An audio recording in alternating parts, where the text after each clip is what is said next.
Bom dia, alunos amados e queridos. Estamos agora na nossa 15ª aula, não é isso? Se eu não me engano, acredito que sim. Hoje trabalharemos com a literatura de informação. 1500, século XVI. Esse assunto está no livro de vocês, página 146 e 147. Antes de apresentar para vocês toda a estrutura do contexto sociocultural do século XVI, digo logo que é o divisor de águas da nossa literatura, o século XVI. Uma vez que fomos colônia de Portugal e através de Portugal construímos uma identidade na nossa literatura. Só que essa literatura, como propriamente é dita, de informação, ela praticamente não é uma literatura que já se diga genuinamente brasileira, porque ela é documental. Então, através da crônica histórica, foi possível, sim, discorrer a respeito dessa literatura por meio do descobrimento do Brasil, que já ocorreu bem antes. Diga-se de passagem, foi como um marco histórico no século XVI, 1500. Mas Portugal já tinha vestígios de terras brasileiras. Então, quando aqui os portugueses chegaram, encontraram a fauna e a flora, claro, com todas as suas variações. Isso no que se refere à questão do pau-brasil. E além do pau-brasil, outros itens que faziam parte da nossa floresta. E a partir daí começaram várias outras maneiras de exploração das nossas riquezas. Então, além dessas riquezas, aqui estavam também os aborígenes. Quem eram os aborígenes? Os índios, em que até hoje, diga-se de passagem, como vocês viram nessa semana, inclusive foi demonstrado também no jornalismo do Fantástico a respeito do indianista ou mesmo sertanejo Rieli, de 56 anos, que foi morto praticamente por uma tribo isolada. Mesmo em defesa dos índios, já que ele era funcionário da FUNAI, ainda assim, essa marca invasora persiste diante das tribos indígenas em pleno século XXI. Então, muito pouco se estabeleceu enquanto restauração de ordem e principalmente do patrimônio cultural, que é genuinamente dos índios, enquanto patrimônio, enquanto cultura, mas principalmente enquanto identidade do nosso próprio país. Continuemos aqui na página 146. Literatura de informação, capítulo 3. No século XVI, enquanto ocorria o classicismo em Portugal, no Brasil eram produzidos textos relativos ao processo de colonização, como assim eu informei agora há pouco. Esses escritos consistem no registro de informações e impressões que viajantes e missionários europeus fizeram acerca da natureza e do homem brasileiro. São cartas de viagem, diários de navegação e tratados descritivos que, pelo seu caráter informativo, não se situam propriamente no âmbito da literatura, mas no da crônica histórica e formativa. Esses primeiros textos têm um importante valor histórico, pois, além de conter descrições da paisagem, do índio e dos grupos sociais nascentes, são um testemunho de choque cultural que se deu entre colonizadores e colonizados, entre os portugueses e os índios. Esse conjunto de textos que retratam nossas origens inspirou a pintura, a música, o teatro, a literatura e o cinema, sobretudo no início do século XX. Percebam que somente no final do século XIX, para o início do século XX, já se tem uma identidade voltada para a cultura brasileira. Até então, até digamos ao romantismo aqui no Brasil, porque depois da literatura de informação tem o barroco, o arcadismo, o romantismo, e após o romantismo, o realismo, naturalismo, parnasianismo, chegando até o pré-modernismo, o modernismo e o contemporâneo. Mas até o romantismo, aqui no Brasil, ainda tem uma cultura e até mesmo uma literatura voltada para os modelos europeus. Não só no que se refere a Portugal, mas também a França e a Espanha, além da Holanda, que também tiveram vestígios de locais aqui no Brasil, estados aqui no Brasil, que tiveram a influência direta de cada um deles. Então, não ocorreu só no que se refere a Portugal. Portugal, na verdade, conseguiu se estabelecer enquanto colonizador, certo? Diante do colonizado. A Carta de Caminha é o primeiro registro do que foi visto no Brasil e, por isso, costuma ser considerada a certidão de nascimento do país. Isso, a Carta de Caminha é o documento que marca essa questão do contato entre os índios e os portugueses, e até mesmo missionários, porque a partir de então, pelo texto descritivo, se consegue enumerar o que tinha aqui no Brasil enquanto proposta de valor para Portugal, mas principalmente ao que poderia ser retirado enquanto importância da metrópole. Além da carta, destacam-se entre esses escritos o Tratado da Terra do Brasil e a História da Província de Santa Cruz, a que vulgarmente chamamos Brasil, 1576. De Pero Vaz de Magalhães Gândavo, o Tratado Descritivo do Brasil, 1587, de Gabriel Soares de Souza, e Duas Viagens ao Brasil, 1557, de Hans Stander. Os jesuítas, cuja missão era converter os índios à fé católica, produziram poemas, autos, cartas, crônicas históricas e tratados descritivos voltados mais diretamente à catequese. Então, como vocês assim percebem, verifiquem que os índios têm a sua própria cultura, mesmo diante dessa aculturação que se moveu no início do século XVI, para que os índios se tornassem católicos, pertencentes à fé católica, ainda assim não foi possível porque os índios resistem até hoje a essa aculturação que se marca até então. Por que eu digo até então? Porque apesar do Brasil ser hoje não colônia, ainda assim, mesmo com órgãos que vão em defesa aos índios, eles se tornam contraditórios, como é a questão da FUNAI. Porque ao mesmo tempo que eles tentam proteger as demarcações territoriais dos índios, ainda assim não dão um plano de sustentabilidade para que eles possam se autoconter na própria floresta, no próprio território. Então, o que eu quero dizer com isso? Que há uma gama de tribos indígenas no Brasil que a FUNAI não consegue dar conta, justamente por essa questão do contato, da proximidade, que ainda não se estabeleceu ainda em pleno século XXI. Entre esses autores destacam-se os padres Manuel da Nóbrega, Fernão Cardim e principalmente José de Anchieta.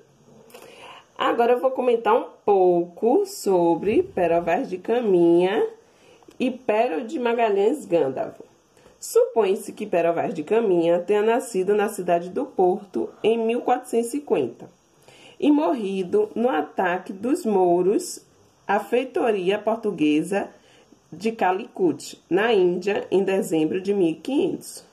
Foi escrivão-mor da esquadra de Pedro Álvares Cabral E o único documento de autoria dele que se conhece é a carta em que relatou essa expedição ao rei de Portugal, Dom Manuel. Em 1500, a carta manteve-se inédita, guardada na Torre do Tombo até 1817. Esse documento demonstra que Caminha possuía uma formação cultural sólida, pois seu texto se distingue pela erudição e pelo estilo. Então percebam que quem esteve à frente dessas cartas, desses autos e até mesmo desses textos descritivos, tinha assim a palavra como retórica. Conhecia muito bem as marcas para descrever, enaltecer o que aqui tinha no Brasil. Pero de Magalhães Gândavo nasceu em Braga por volta de 1540 e morreu em 1580. Foi professor de latim, autor de uma gramática da língua portuguesa e se distinguia pela erudição e pela cultura humanística. Esteve no Brasil entre 1565 e 1570. E, a partir dessa experiência, escreveu o Tratado da Terra do Brasil, por volta de 1570.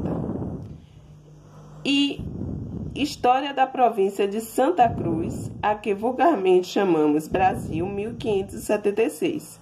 Esta última obra inspirou um poema de Luís de Camões, de quem o autor era amigo. Não esquecendo que, nesse período, a Europa ferve, não necessariamente com a questão do descobrimento do Brasil, mas com toda a tecnologia e a ciência que foram sendo descobertas, mas que faziam parte da sociedade da época, em uma nova estrutura social marcada pela burguesia. Então, enquanto aqui ainda nasce, na verdade, uma cultura genuinamente brasileira, na Europa há outros interesses em vigência que não necessariamente apenas a questão da colonização no Brasil. Então, isso foi uma questão de Portugal. Claro que outros países como França, Espanha, Itália tentaram, de alguma forma, também obter algum lucro diante disso, diante dessa descoberta. Na página agora 147, terão dois textos, texto 1 e texto 2. O texto 1, que é marcado por Perovais de Caminha, e o texto 2, pelo Tratado da Terra do Brasil. Tanto o texto quanto o outro irá tratar desse contato com os aborígenes, com os índios. Só que cada um com seu perfil diferenciado, com seu estilo de erudição diferenciado diante do novo, diante do desconhecido, na verdade. Texto 1, carta. Traziam alguns deles arcos e setas, e todos os deram por carapuças e por qualquer coisa que lhes dava. Andavam todos tão dispostos, tão enfeitados e galantes, com suas tinturas que pareciam bem.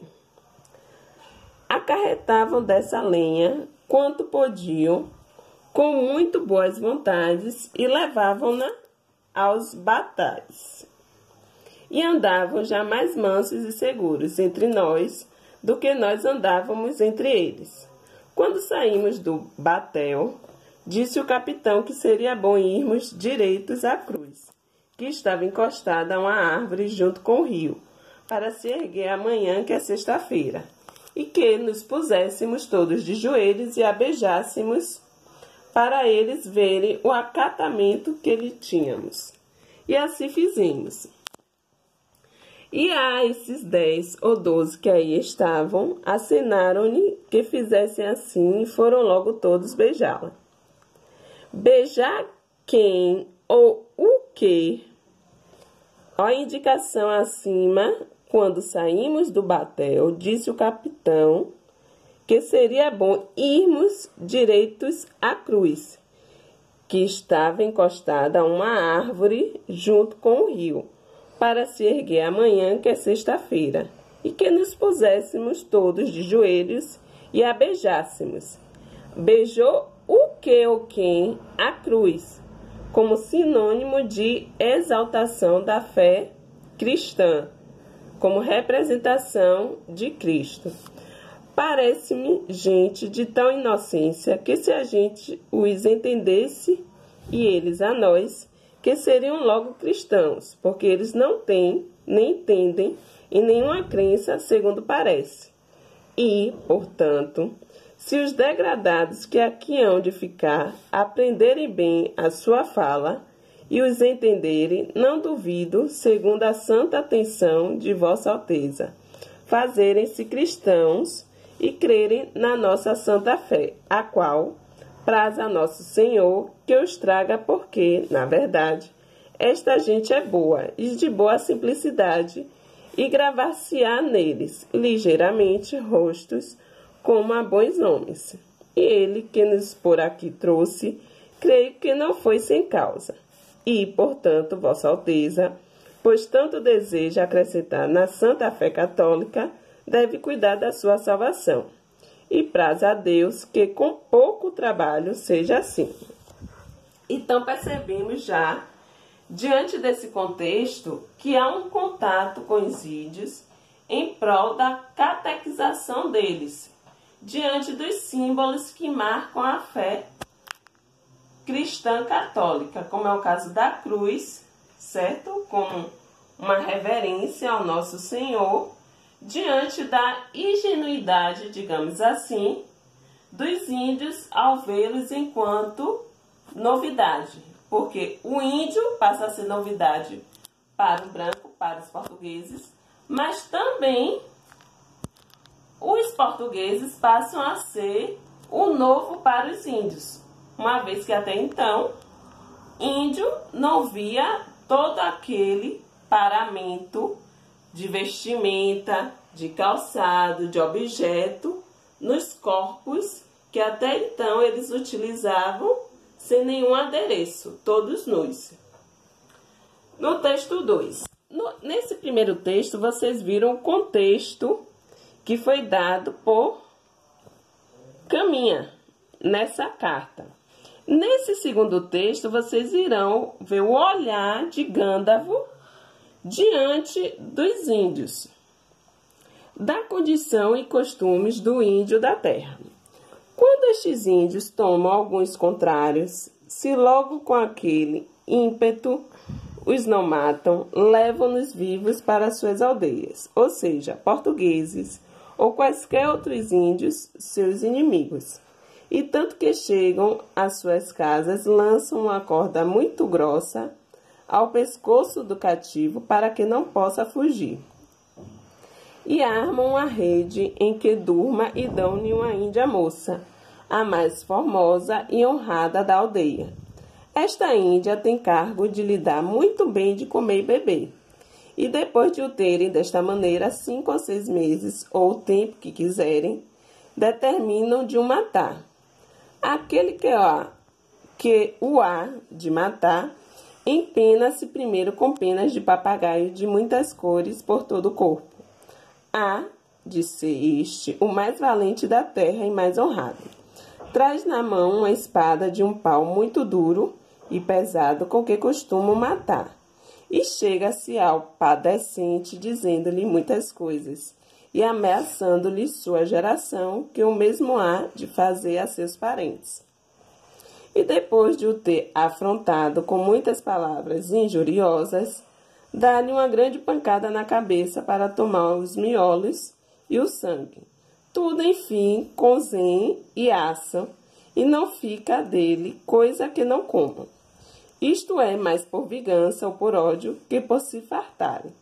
Depois que comem a carne destes contrários, ficam nos ódios conformados e sentem muito esta injúria, e por isso andam sempre a vingar-se uns contra os outros. Ritual, tem aqui ao lado, ó, antropofágico. Aqui, o que é marcado por Gândavo é a cultura indígena, certo? Ele faz a descrição de um dos rituais indígenas, que é a questão da antropofagia, ou seja, comer o próprio homem, não meramente por uma questão de, digamos, fome, como assim ele testemunhou no texto, mas por uma questão puramente de ancestralidade, de defesa e até mesmo para honrar, diante da sua cultura, a mulher que se encontra na Índia e também demais invasores que por assim queiram fazer território na tribo em questão. Então, independente de ser um índio de uma tribo inimiga ou mesmo dos portugueses, é colocada essa condição enquanto proposta de costume e ritual indígena. Sabendo que, gente, isso não é uma questão diabólica, como muitos afirmam no senso comum. Isso é um ritual específico do índio da tribo indígena que se perpetua até hoje e que não temos como julgá-los diante da cultura que já foi totalmente demarcada enquanto patrimônio em cada uma dessas tribos. Tanto sim, como eu disse antes, que aconteceu há pouco tempo essa morte de Rieli, certo? Que pertencia a FUNAI, era um funcionário da FUNAI, mas também um índio, um sertanejo que procurava da melhor forma possível fazer esse contato com as tribos inimigas, digamos assim, né? Porque são tribos isoladas, além de fazer um contato com o governo, pelo menos para demarcar algumas questões territoriais e de proteção do índio. Então, aqui ficamos com a literatura de informação, século XVI, quinhentismo, e além desse texto, tem um finalzinho aqui, o último parágrafo que eu deixei de ler, vamos terminar? Finalmente, que são estes índios muito desumanos e cruéis, não se movem a nenhuma piedade, vivem como brutos animais, sem ordem, nem conserto de homens. Todos comem carne humana e têm nela, na carne, pela melhor iguaria de quantas pode haver, não de seus amigos com quem eles têm paz, senão dos contrários. Tem esta qualidade estes índios que de qualquer coisa que comam, por pequena que seja, hão de convidar com ela quantos estiverem presentes. Como eu disse antes, o texto finaliza indicando por Gândavo que se trata, digamos, de selvagens, de desumanos. O que a gente sabe que não é bem isso, não é? Como eu acabei de dizer antes. É uma questão cultural e que deve ser respeitada tanto quanto